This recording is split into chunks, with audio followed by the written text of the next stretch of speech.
Okay. Okay. Cool. Hi. Hi, How's it going? Eunice. I'm Hey, going well. that's good. I'm so excited to talk to you today about how to navigate conflict with Asian parents. How are you feeling about this topic? I feel super ready. I think I probably think about this a lot, see it in myself, my clients. So I have a lot to say, I feel. For sure, for sure. Same here. I think Asian parents is always a very fun topic to go into because there's so many controversies and stereotypes, and also I think personal experiences really does bring that into the light and make it more relatable. So, yeah. Yes, plenty of lived experience between the two of us, it sounds. For sure, for sure. All right. Well, why don't we start off by giving a brief intro of ourselves, and then we can start off with the conversation. Do you want to go first? Okay, sure. I'm Vi-An Nguyen, an organizational psychologist from An Tam Coaching and Psychology. I work with individuals in a counseling and coaching setting, often working through issues related to work, family, or cultural identity, and seeing how all of that comes together to impact mental health. Nice, nice. That's amazing. And what kind of clients do you see usually? I would say it's mostly adults, and mostly women of color, I would say, because of my background in organizational psych, I think a lot of um, people come to talk primarily about the issues at work. So it could be burnout, careers counseling. So people kind of facing those issues. I think usually it starts with talking about a professional issue, but then there's that openness to kind of see how aspects like your upbringing, cultural values, how they might clash with what you see at work.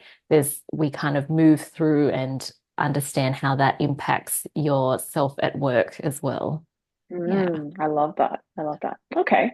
Well, yeah, I'm just going to give a brief intro of myself as Yeah. well. So I'm Eunice Chung. I'm the founder of Your Millennial Therapist, and I work with a lot of Asian Australians to how to improve their communication, specifically, I think, in the areas of romantic relationships and also Asian parents. So, Asian parents, I think Asian culture, relationship breakdowns, and communication is big areas that I work on and work with. And there are a lot of times where, yeah, I do find myself connecting quite well with my clients because we have that shared background and shared interests in really improving ourselves. So, self improvement is a huge passion and topic and a huge work area of mine.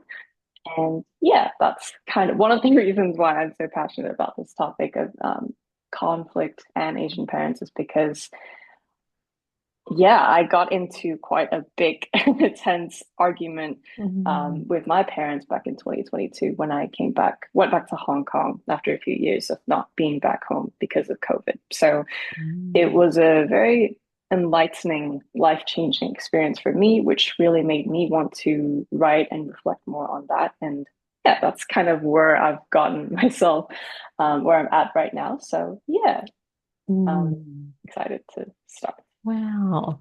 Oh, so cool. Yes, I'm very keen to hear more. All right, cool. All right. Well, I think one of the questions that I have regarding this topic is, what would you say is why are you so passionate about this topic, first of all, in navigating conflict with Asian parents, and what is your experiences of it so far? For sure. So I would say I feel like I've experienced just the full range, the whole spectrum of types of conversations and conflict you can have with your Asian parents. So I've definitely been through a lot of the hard times. I feel like I've been lucky to have some good times as well. And I think in particular, I talk about the relationship with my mum a lot because it has done a whole 180. And it probably wasn't super long ago, like maybe 6 years ago, was when our relationship was kind of at its worst. And I remember thinking, like, it's never going to change. Our relationship will always be like this forever. Like, we don't understand each other. And that's just how it is. And then kind of having so many difficult conversations. But to get to where we are now, I never would have thought that we'd be able to just have like nice chats with each other, like enjoy each other's company, Mm, talk about deeper topics as well. And so I just remember how, yeah, how strong the feeling was back then, and how I never thought this would be possible. But now that we've gotten here, I just want to kind of work with other people. And mm, I think I see that a lot. A lot of clients, especially I think for myself, I have a Vietnamese background and a lot of Vietnamese clients as well, who mm, might have a similar dynamic also with their mum. And so I think I want to spread a little bit of the hope that actually I'm certain that if it's possible for me and my mum, it can be possible mm. for you too. But yeah, working together to just understand more about themselves and see what really is possible. Yeah, I love that. I love that. I think that's exactly how I felt when I navigated this conflict and conversations with Mm, my mom as well. Because I think just growing up, I'm not sure what your experiences are, and I'm keen to ask you to have you share later. But just growing up, I felt like my mom would never really understand how I was feeling or that how I felt about certain things really didn't matter. And so I think when I finally had a heart-to-heart conversation, and it took us a lot of arguments. It was spread out throughout months. And I remember there was a time where she even left home to go to her sister's place because mm, there was so many arguing, and then it kind of just turned into silence because I felt kind of hopeless that nothing I say mattered. And then she kind of felt like I was ganging up against her with my dad. She even said mm, that to me when I started speaking up. And then mm, I think we both, like, we all just needed some time and space. And then when she finally did come home, and I think she came to my room one day and she just asked, why don't you tell me anything anymore? And then I mm, swear, when I heard that, like, I just felt so heartbroken. Like, I just sort of started crying. She mm, started crying. And I think that was when I realized that shit, we're both human beings. And, we're both mm, messy and we both just want to connect. But for some whatever reason, maybe it's ego, maybe it's the lack of awareness or the lack of understanding, it made us butt heads so much that it got to that point. And so I think a lot of important conversations and sometimes has to come from those hardships of butting heads a lot, to mm, the point where both parties are just like, look, you know what? I'm sorry. And she didn't exactly say sorry, but I remember she said, look, Eunice, I might not, me and me and dad, we might not have the words to tell you what you want to hear or to give you what you want, but I want you to remember that we love you. mm, Ultimately, we love you. There's nothing we won't do for you, and I hope you can understand where we're coming from. She was mm, kind of like holding her tears in and saying that, and I like when I heard that, I just everything just didn't matter anymore. Like that mm, in and of itself was acknowledgement, and that in and of itself was what I've been craving and wanting and needing from her. So mm, I think it was a very powerful moment for both of us that really kind of just broke that wall and that barrier. And then I think from that moment onwards, we still had a lot of like elaborate conversations where sometimes I'd remind her, "Hey, you can tell me, like, just tell me what's mm, wrong. Don't hold it in your face. I can see it. Don't, mm, lash out in passive aggressive ways. I can feel it. Just tell me what's wrong, and then we can talk about it and we'll move on together." mm. And yeah, that was really truly a life-changing moment for me. Oh my gosh, wow. I think that's huge. I feel like that's a little bit healing just to hear you describe the conversations that you had. And it sounds like it must have taken a lot of work to kind of get to that point where, your mum's able to be open with you and that you're in a place to receive what she's saying as well. Wow, that's Mm, beautiful.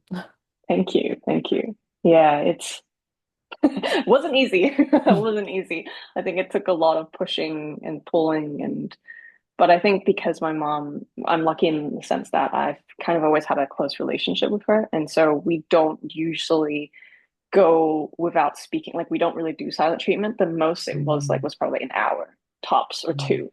So to have that, like her leaving the house and us not really talking and just crossing paths, that was quite significant for both of us. Mm, So yeah. mm, How about mm, you? What was your experience like? mm. There's almost too many to pick from. Um, but I guess if I take a moment to think, Yeah, take your time. I think I'll also share a bit about, experiences with my mum, maybe a little bit more detail. But I would say that we also were close, but had a lot of conflict. And we kind of fell into that pattern of, not being very patient with each other. So you just kind of have like equal good times and bad times talking with each Mm, other. Um, but during the peak time that I guess how we had the most conflict, there was a lot going on for her, a lot going on for me, and just not a lot of, openness to kind of mm, see what the other person is going through. So there was kind of a period of more emotional distance. And mm, I think it was each of us doing our own work. So one part I think that contributed was um, when I decided to, see a therapist for myself. And my mum was pretty upset about it because I had told her and she had all of the mm. stigma of like, Stigma, yeah. yeah, oh, what are you trying to say about my parenting? And she was quite, Oh, wow. took it very personally. Yeah, yeah, Um, but I actually remember after that very first session, I came back and she came back home and she saw me and was like, oh, so how was it? And yeah, that it really just wasn't a big deal. I yeah. think that actually opened her eyes to see, oh, okay, this actually is an option to take. And she Mm. then went and worked with a therapist herself. Oh my God, that is amazing. Yeah, I really didn't think that that would be what happened. That's amazing. Go on, go on. Oh, thank you. Well, yeah, so she actually, had an avenue to talk to someone about what was going on for her. I never imagined that that would happen, but so I think it was both of us actually doing some Wow. work on ourselves. We had Yeah. more of an opportunity to then, when we did talk to each other, try to have a bit of patience and not fall into that pattern of just bickering all the time. Mm, And mm. I think that was the start of it. And it's kind of just continued from there, like allowed us to have more open chats where we say how we actually feel. Mm. And I'm pretty sure my mum has still never, like said sorry about Yeah, something. But I do remember the closest example. I think it was earlier this year. Um, she wanted I sensed that she was apologizing for something, and her yeah, version of doing that was saying like, oh, in that conversation last time where I just lost it, like, oh, yeah. I was so angry, wasn't I? Like laughing about it. Oh, I love it. I love it. That's as close to an apology as you could Yeah, and of course, there was a plate of fruit at the same time. So I was like, get. oh, this is an apology. Wait, I'm really curious. What did you say in that moment? Did you kind of like call her out? Oh, are you apologizing? Like, what was your response?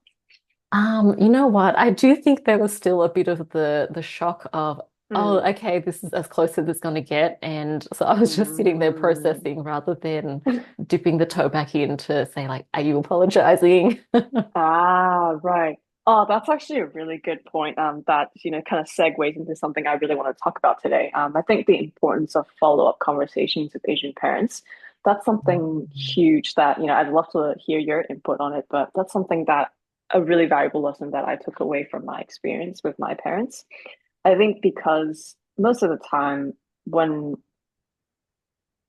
correct me if I'm wrong, but it seems like there's a lot of people that might have this assumption where, oh, hey, if I've communicated something and you're close to me, you should be able to understand where I'm coming from and you should be able to sort of just hear me the first time around.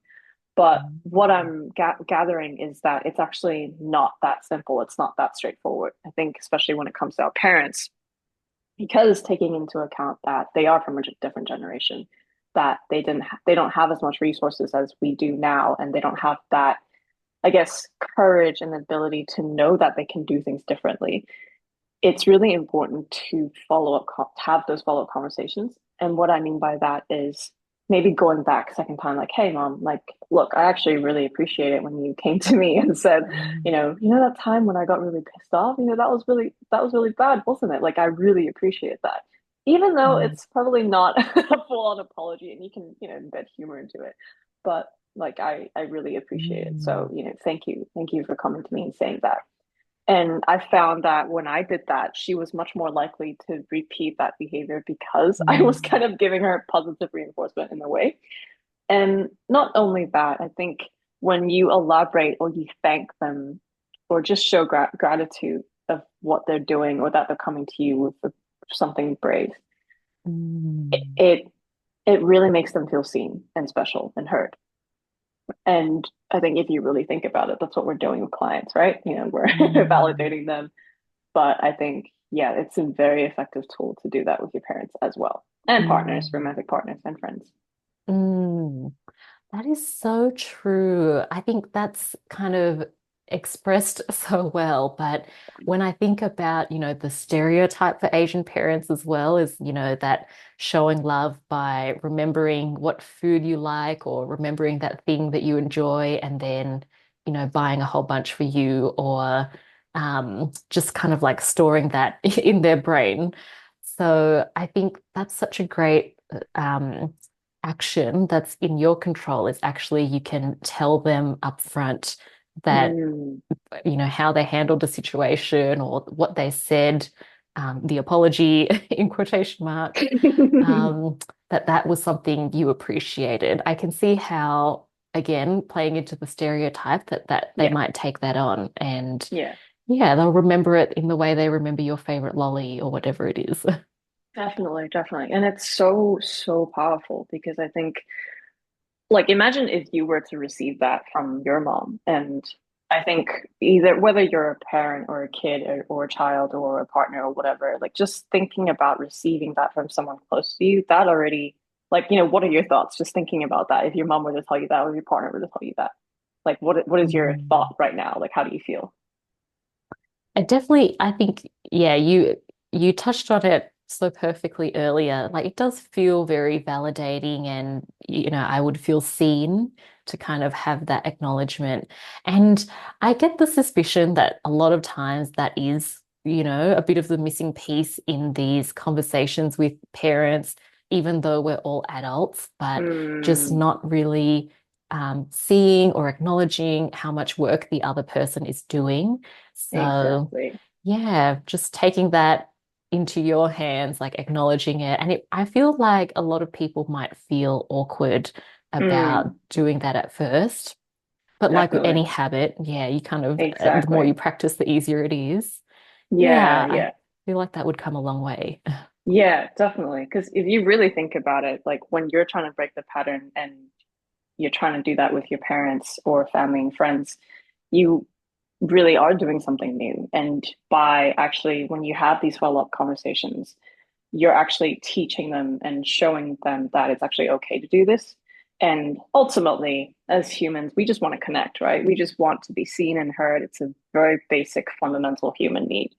And so when we like, even I think another thing to add to this is don't always get so caught up in seeing your parents or your family as, oh, they're my parents, but really start to see them as like a human being.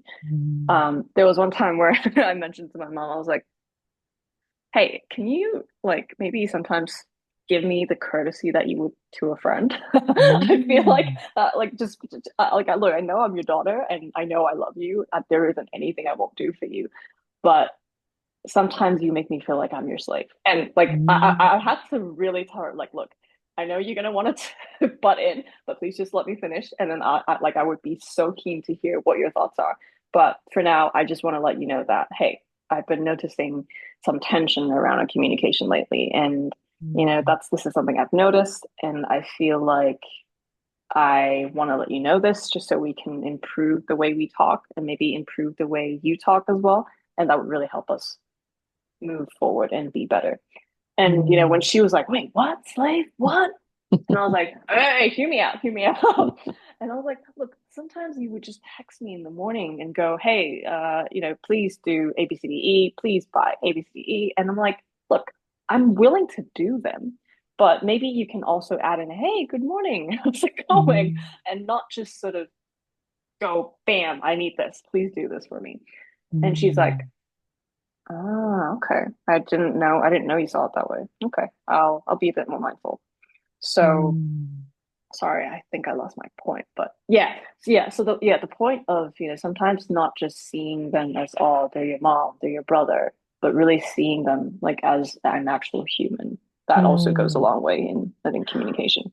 Yeah, I think there is so much in that. And something that I see a lot is in these like family conversations, you just fall into those automatic patterns of how you talk to each of your family members. Mm, Um, and because it's so automatic, you might not realize, consciously see what it looks like. And it sounds like in that example, like you telling your mum what you'd prefer, like having the same courtesy as her talking to her friends, it mm, just sounds like it highlighted to her, that automatic communication that she didn't realize she was having with you. mm. Um, yeah, that's so great. I have another example Yeah. it was an incidental, what my mum realized how she was talking to us. Oh, yeah. And there's a little bit of context. I'll try to explain it quickly, but basically last year, my mum, my brother, and I were in Vietnam, and we were in a city called Hue, which is in the middle. It's where my grandparents are from, so my mum can speak with that accent as well. Mm, And stereotype, like the general, understanding is that it's like a softer accent. It's all like lovely and mm, easy on the mm. ears. And Yeah. so she was talking to the taxi driver in this, really like gentle accent. Yeah. And then she whipped around and told off me and my brother in the Southern accent, which is what she speaks to us in. And then I think in that moment she realized what she did and then turned to the taxi driver and was like, oh, sorry, this is how I talk to my children. But that accent change that happened automatically, she just realized, like, oh, that's actually really different. She heard Mm. it with her ears, how she speaks to us. Yeah. Oh, wow. So I found that really funny. Like, yeah, I didn't actively do something, but I also noticed it in that car ride. And I Yeah. was like, yeah, that's so like ungentle. This Wait, I'm curious. Why was it so different? Is it just because it's like geographically different? Like, yeah, Yeah. tell me So a more bit about of that. context is that my mum was born in Saigon, which is in the south of Vietnam. So Mm, she naturally has like a southern accent, which is okay. how she speaks to me and my brother. But because her parents have the Hue accent and her older siblings do, she can code switch very easily and speak with that Ah, accent. But of course, she reserves it for, the setting. Like she was speaking with yeah. someone in that city. It's all gentle and lovely. She whips around. Yeah. Yeah. So that was, Oh, yeah, wow. what happened. But after that, I think we all realized it. And I don't think it's kind of happened so much, but we kind of just laugh about it together if it does happen where she's, um, kind of snapping or being sarcastic. Yeah, yeah. Yeah. What stood out for you in terms of seeing that difference between the two tones of the accent? Mm. I think I actually, when I first heard her talking to the taxi driver, I couldn't even put my finger on, like, why does this seem different? Like, why did you not show me this love when I was a child? Yeah, I'm like, wow, you sound like the way you're speaking now. Like, for some reason, I just haven't really heard this. Um, and it was, yeah, I think the contrast is just, yeah, it just really highlighted it to me. And maybe a flow-on effect from that is after that trip, I decided to take learning Vietnamese more seriously. So I do have a teacher now. Oh, nice. And yeah, unfortunately, I just don't have very good language Yeah, skills at the moment.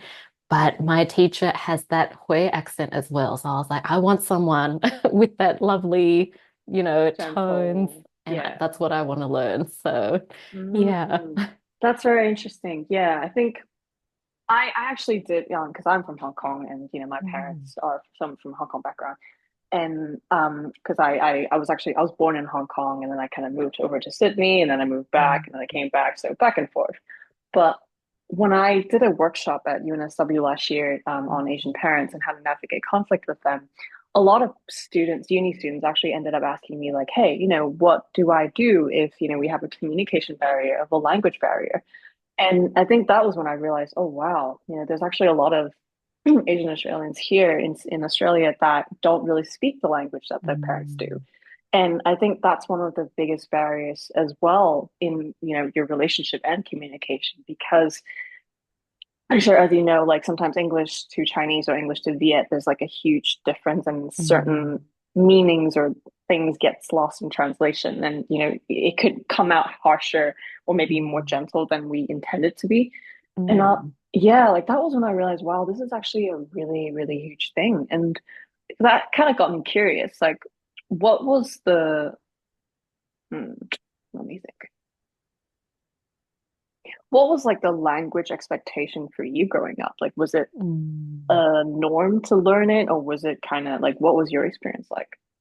Yeah, yes, language barrier is definitely still a bit of an issue, but I feel really lucky. But basically, I did go to Vietnamese school, dropped out in grade three, so my Mm, abilities kind of just ended there. And and then I think our family moved into an area with less Vietnamese people, so like not a nearby Vietnamese school either. mm, And so then my parents, I think they just got used to speaking to us in Vietnamese and us replying in English. So that uh, became what was normal. yeah. And, now as an adult, having all of those like figuring out the cultural identity and realizing I want to improve my Vietnamese, but I've come this far and it hasn't improved, so I need to do something about it. Mm, Um, that's kind of where it's gotten. And I think that language even though my mum and dad, they did uni in Australia, so I feel like that's something that I've been really lucky about is mm, if I use English, they'll understand it as well. But I know gotcha. in a lot of cases, it might not be the case for migrant parents. Yeah, So yeah, even though we've been lucky, I've noticed how it can be a barrier to even the small things like, definitely. yeah, just thinking of examples. It could be like pronouns or how you talk about your friends. Like those really small things can Yeah. lead to a clash. All Yeah. those nuisances. Yeah, for sure. I was actually just talking to a friend about this yesterday, and she's not from Hong Kong. I think she's a bit Chinese and Viet background, but she was also saying how she wants to connect better in Cantonese and be able to speak it and read it. And yeah, I just find that such a big thing here in Australia. And I kind of sort of shared with her, I was like, oh, the way that I do it is I watch a lot of, Hong Kong dramas just so that I can hear it and see it and watch it. And even on my Instagram feed, like I follow a lot of like wisdom quotes that are Mm. in Chinese. And so that automatically passively forces me to read Chinese every single day just so I can keep in touch with it. But yeah, like Mm. I can understand how it's so why it's so difficult to maintain that, especially when, we're in Australia and we're not really Mm. forced to need to use it as much. But it's Yeah. it's a good Oh, way, yeah, I passively. like that. Yeah. And so what language do you communicate with your parents in? Cantonese. Being born in Hong Kong, you kind of have to know three. So you have to know English, Mm. Cantonese, and Mandarin. My Mandarin is Amazing. not like fully amazing. Like I can speak it, I can hear it, but not like completely fluent. But Cantonese, yeah, Cantonese is the main language I speak. Mm. Right. I love that you've come up with ways to kind of still keep in touch, despite being, yeah, in Sydney, Australia now. Yeah, I feel like there was a point where I just felt so ashamed for not Mm. knowing how to read words, because there was a point where I wasn't really in touch with it much. But I'm lucky enough that because I had to go back to Hong Kong for international school to finish high school, and there was Mm. Chinese and it was in Hong Kong. It kind of did force me to. But when I came back to Sydney, that's when, that Chinese element was gone again. And I was like, I should really do something about this. I should read more Chinese. And so I think, have you heard of the book called Atomic Habits? Mm. Yeah, I've heard James of it. Clear. Yeah, Yeah. that book changed my life. I think Mm. something he mentioned was when you want to implement like a habit or something you want to ideally set in your, I guess, life, try to make it as easy and perhaps maybe passive as possible, just so that it doesn't take too much effort that you kind of procrastinate or get anxious. if it's just kind of passively, easily done in something you already do, then it's much more simpler, I found. Yeah. Yeah, I love that. Actually, when you mentioned watching, I think, Hong Kong dramas, that reminds me as well. I love using the Asian dramas to different ways to benefit your life. But that was something I've been talking about recently is Yeah. using, K-dramas because they're so accessible now, like on Yeah, Netflix yeah. and every streaming platform. Yeah.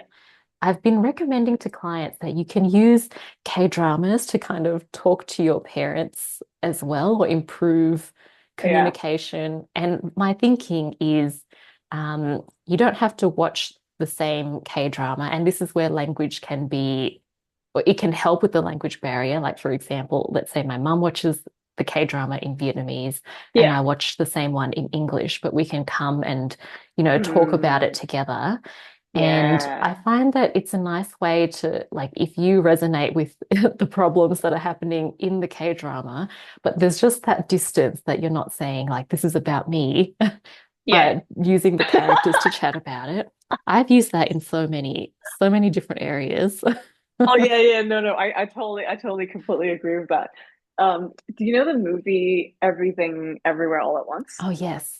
Yeah, yeah. So funny thing, when it came out, I actually went to the cinemas to watch it with my mom, Oh, and I ended up wow. crying like 6 times because that was the heat of the moment where all the conflict was happening with my mom.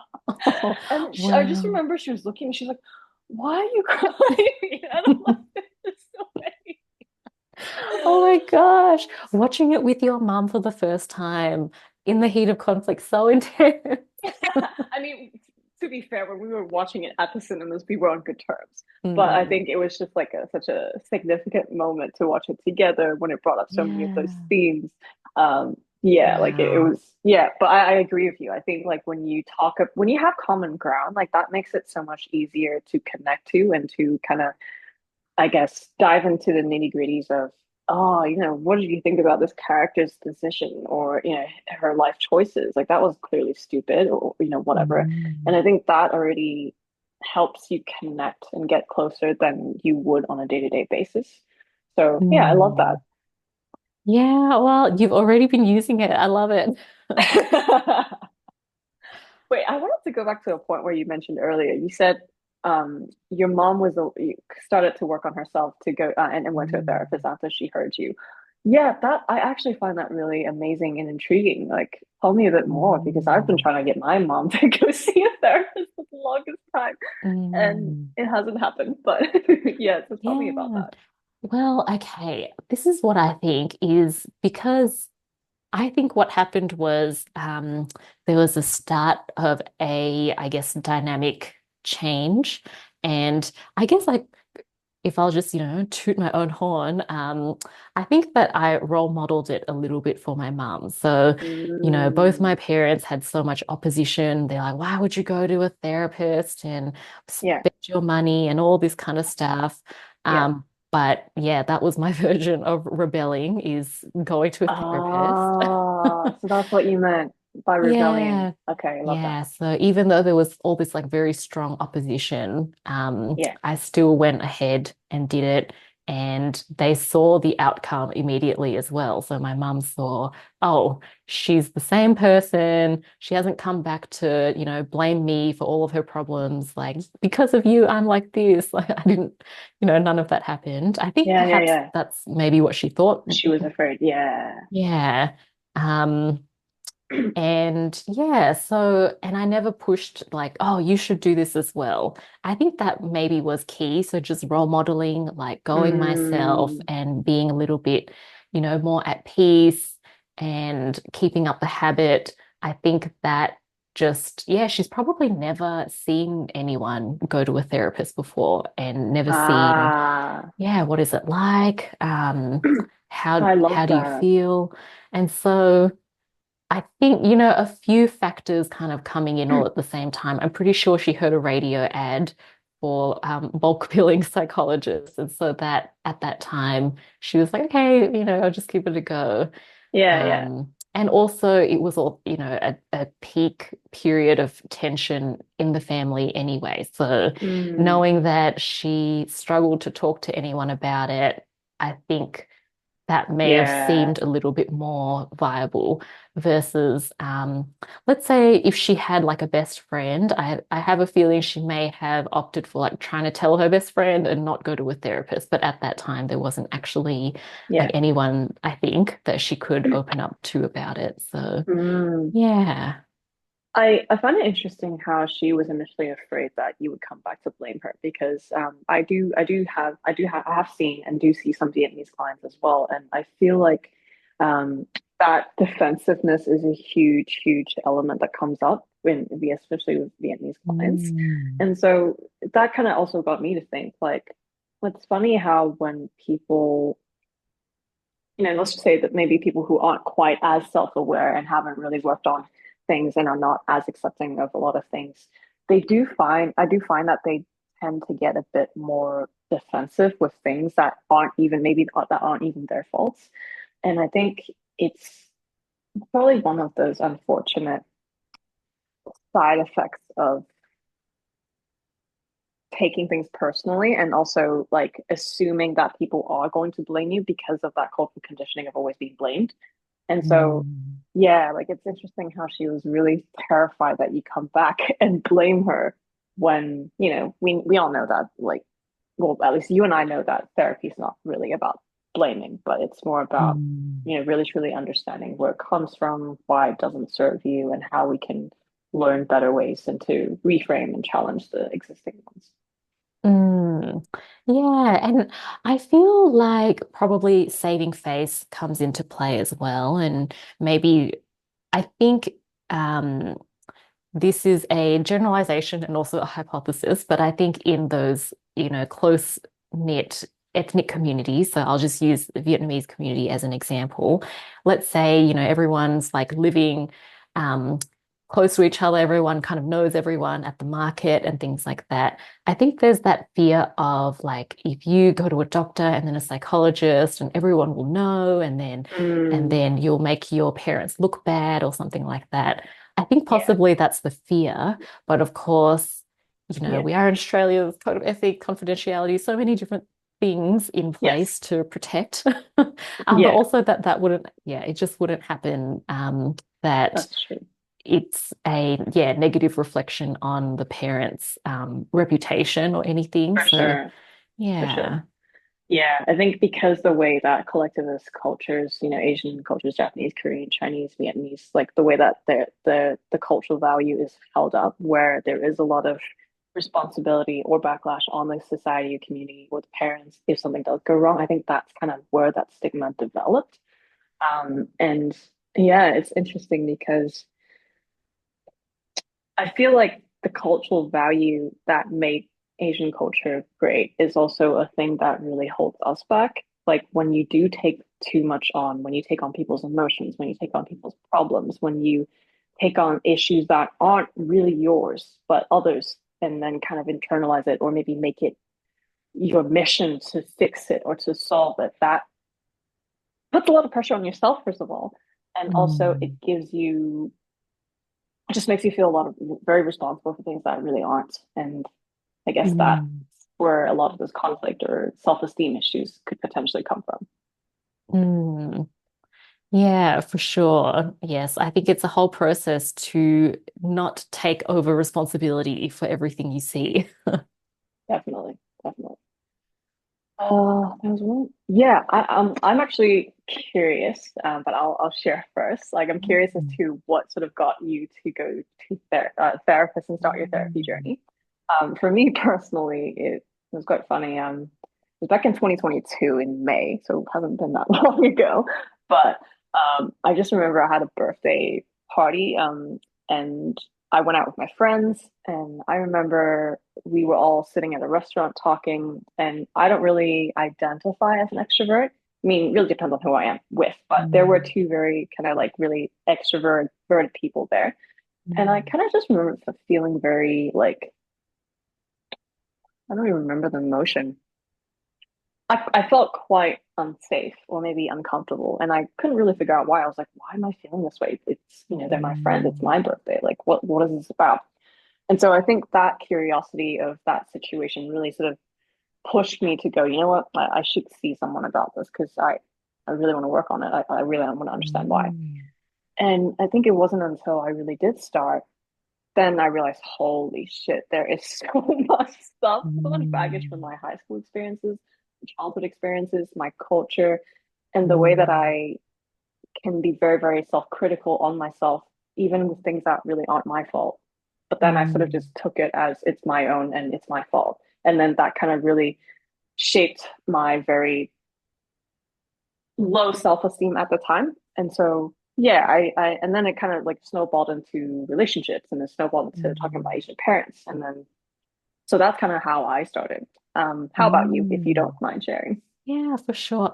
So for me, it was in uni, and it was basically that so much family conflict, and I think I was noticing, um, like not wanting to come home, kind of thing. Like, oh, it's every time I come back home, it's just so much drama and Mm, fighting, and so realizing that I was no longer comfortable at home, I thought, okay, I need to do something about this. And for some reason, yeah, I decided to tell my parents. I think I work with clients who say like, oh no, I don't tell my parents that I see a therapist and I don't want to. I'm not mm. 100% sure why I decided to tell them because there was a lot of backlash from them. But anyway, I did it.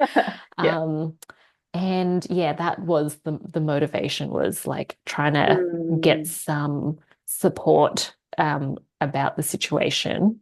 yeah. So that's where it started. And then, yeah, since then, I feel like I've explored so many different types of counseling or therapy as well. And Yeah. um, yeah, coaching. I've tried kinesiology before. I love it.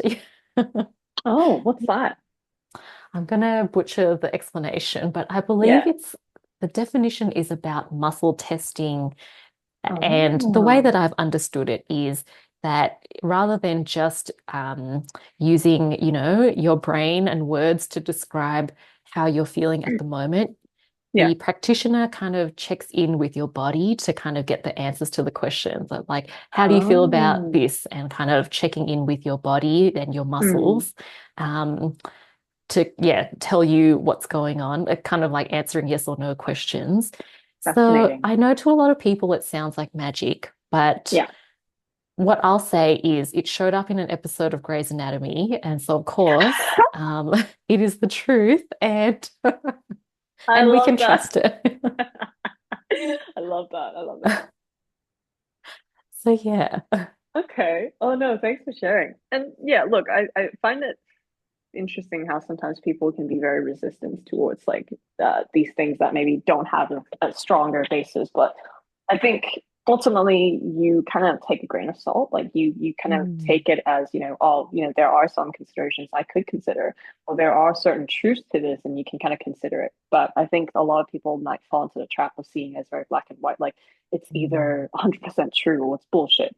But I think it's mm, not that black and white. Like, for feng shui, like, sure, it might not actually change your life, but like the way you put things and the way you can correct it if maybe the design of the house isn't as ideal, like it kind of it changes the energy and like how you feel and how you see things.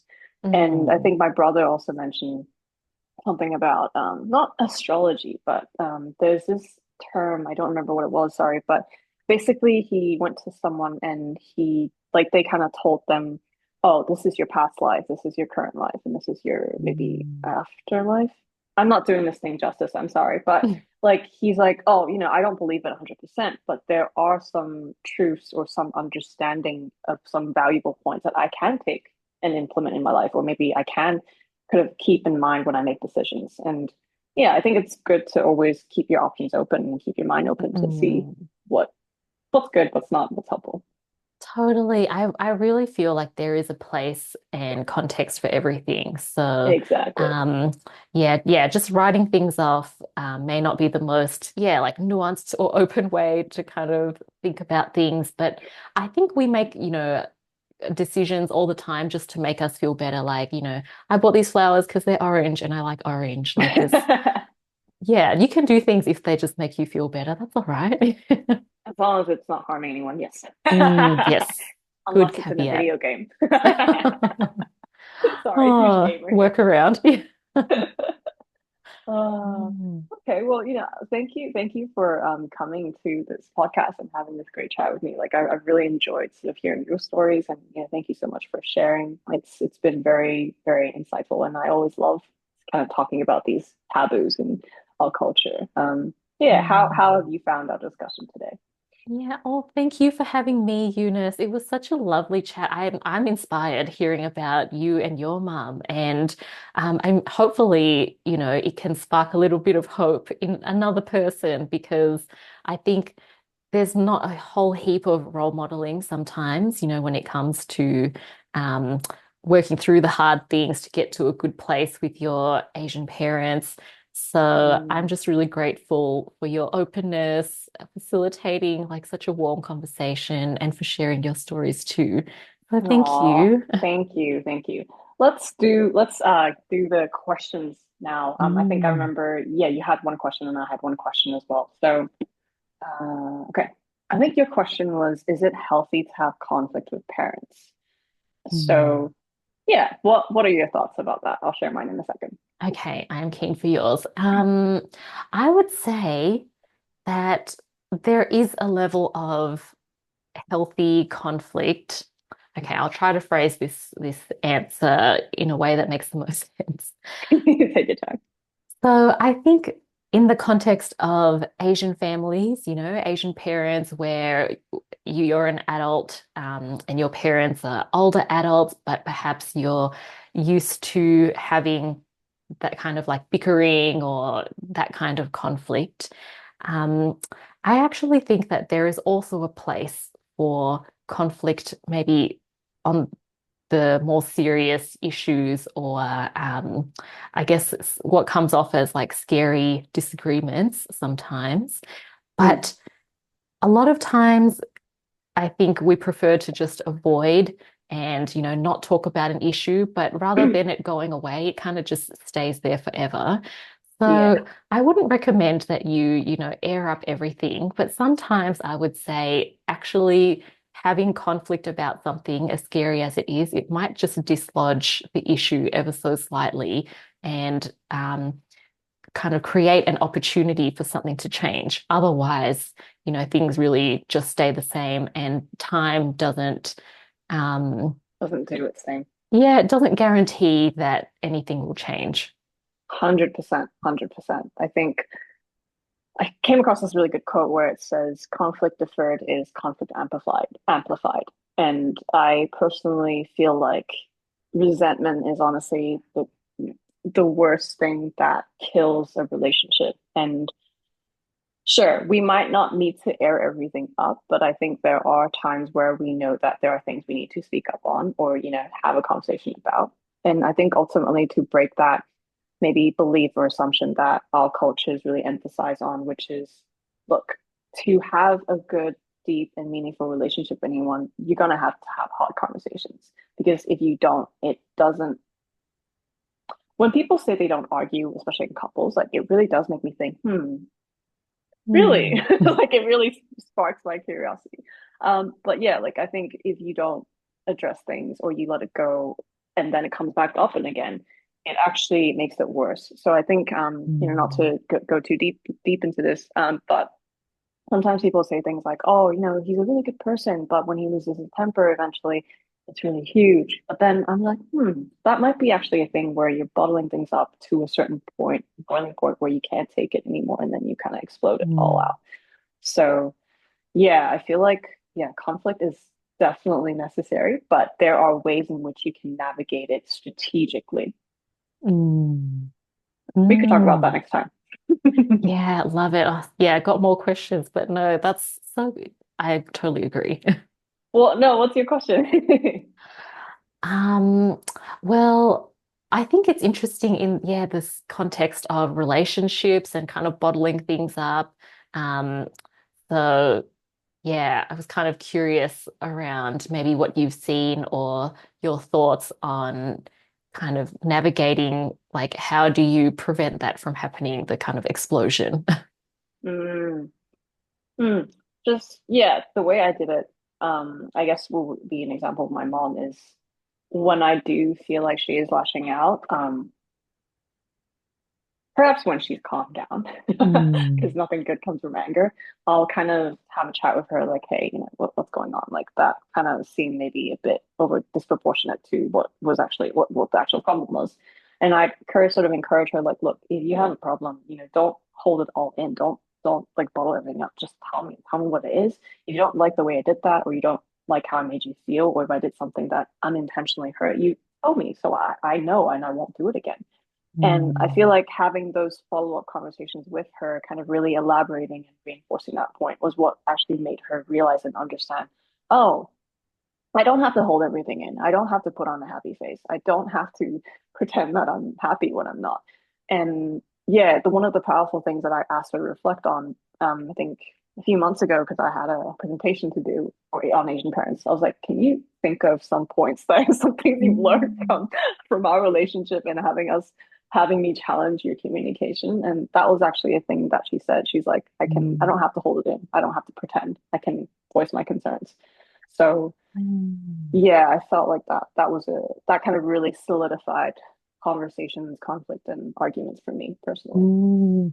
Oh my gosh. Sorry to just add one. This is just a No, please don't reflection. apologize. Keep going. Oh, you reminded me that what used to happen a lot with conflicts between me and my mom is that she would like test, quote, test me, and I would fail every single test. And I think there would be things like, um, I just remember failing this test about bringing her leftovers. And I think she was like, oh, if you bring me food, don't say these are leftovers. It has to be like, here's some extra food that I ordered for you or something like that. And so I failed that test. And she used to just be upset and not tell me what was going on. Um, Mm. so I think that follow-up conversation, I had to tell her, like, Mom, if you test me, I'm going to fail every single one. You just need to tell me what you expect because I can't read your mind and I'll guarantee to fail the test. So if you don't want me to keep failing, just tell me. Oh wow. No, I'm so glad you brought that up. That's really powerful. Yeah, it goes back to that whole expectation and assumption of, oh, you're close to me, you should get it, you should know it. But no, Mm. that's not how it works. Not, we're definitely not mind readers. Yeah, exactly, exactly. Okay, to segue into my final question. Mm. Sorry if this is taking up too much of your time, No. but okay. So my question is, how can we have more follow-up conversations in our relationships, whether it's parents or partners or friends after a conflict? Um, yeah, what are your thoughts? Mm. Um, how to have, I think what I'm thinking of is that for some people, maybe it doesn't feel very natural just Mm. yet to kind of, yeah, touch base, circle back. I'm just using all the corporate lingo now, on these, yeah, emotional conversations. Mm. And I think when it comes to, if I focus on parents, then um, it might be something that you do have to, be intentional about as the Yes. adult child to kind of decide to bring it up. And maybe if you have some kind of quality time moment, like going for a coffee together. And this is why I suggest having nice experiences, or maybe it's going for a walk, that a positive experience makes it a little bit easier to, bring these Mm. things up versus when you're in that usual habit. Yeah. Of, yeah, transactional conversations, or you don't talk about Yeah. many deep things, it's harder to actually have these follow-up conversations. Yeah, yeah, for sure. You bring up a good point. And yeah, that's a lot. That's what a lot of my clients kind of say, like, it feels weird, it feels unnatural, it feels awkward, but I'm like, like you gotta do it, I push them. But yeah, I think some of the ways to go about it is kind of really seeing it as an experiment and sort of Mm. get those repetitions and practice in when it's low stakes. So, rather than going right in to say, hey, I didn't like how you spoke to me just now, you can maybe start Mm. with, oh, thanks for buying this juice that I really like. I really appreciate it. Thank you. Like, I don't know. Or you can, just, oh, thanks for walking the dog. Like, just these normal things, but Mm. essentially practice showing and gratitude and acknowledgement. And when you are able to start by these low stakes situations, when it comes to the big stuff, then you've already built up all those reps that builds your Mm, confidence up to address those hard things, right? So mm. start basic, start small, and let that like see where that takes you. That would be my advice. Oh, fabulous. That's such a great, like, yeah, gradual exposure, slow way to build up the muscle. I love it. Exactly, exactly. All right. Well, thank you so much for your time today. And yeah, let's maybe think about what topics we want to talk about next time. But thank you so much for today. Yeah. Oh, thanks, Eunice. That was so fun.